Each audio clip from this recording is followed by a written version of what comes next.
సరే నేను గంభీరంగా మౌనంగా చూస్తున్నా. నేను కొడితే వట్టి కొట్టు నాకు అలవాట్లేదు కదా. ఏంటంటే ఒక సంవత్సరం జరిగిపోయింది. సంగమేశ్వర ఆన్నే పన్నది, బసవేశ్వర ఆన్నే పన్నది, పాలమూరు ఉత్పత్తుల పథకం ఆన్నే పన్నది, కాళేశ్వరం అట్లా ఎండబెడుతున్నారు. ఇవన్నీ అన్యాయాలున్నాయి కాబట్టి ఫిబ్రవరి నెలాఖరులో ఒక పెద్ద బహిరంగ సభ పెట్టాలి, మీరు కథ చూడాలి అని జరుగుతూ ఉంది. కాబట్టి మీరు కూడా పెద్ద ఎత్తున దయచేసి ఆ సభకు కదిలి రావాలి. తెలంగాణ శక్తి ఏందో మరొకసారి చూపించి వీళ్ళ మెడలు వంచి ఇప్పుడు సాధించాలి. భవిష్యత్తు కోసం కూడా కొట్టాడకు మనం సిద్ధంగా ఉండాలని తెలియజేసుకుంటూ, ఎక్కడి ప్రతి ఒక్కరు భూముల ధరలు పోయినాయి, మన్ను పోయినాయి, మసాలా అన్ని పోయినాయి. ఎంత మంచిగా 4 ఎకరాల రైతు నేను 4 కోట్ల ఆసానం అనుకుంటుండే, అంత ధీమా ఉంది. బాగుండే హైదరాబాద్ నుంచి అడిగితే కూడా వచ్చి మనం ఇవ్వకపోదాం భూములు డిమాండ్ పెరగానని. అంత బ్రహ్మాండంగా మారుమూల ప్రాంతంలో కూడా 40 లక్షలు 50 లక్షలు ఎకరానికి ఉండే. అటువంటిది సగానికి సగం పడిపోయి మొత్తం నాశనం చేసింది. వీళ్ళు ఇట్లే వదిలిపెడితే ఇంకింత నాశనం అవుతుంది. కాబట్టి మనం కొట్లాడాల్సిందే. నేను ఇంకొక మాట మీకు చెప్తా, కాంగ్రెస్ పార్టీ దొరికితే కొడతాం రాని అంత గొప్పగా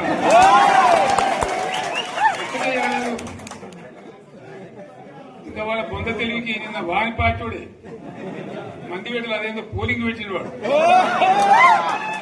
చూసారా మీరు? ఆ పోలింగ్ పెడితే 70% మనకు వచ్చింది, 30% మనకి. వాడు పెట్టింది మనం పెట్టింది కాదు.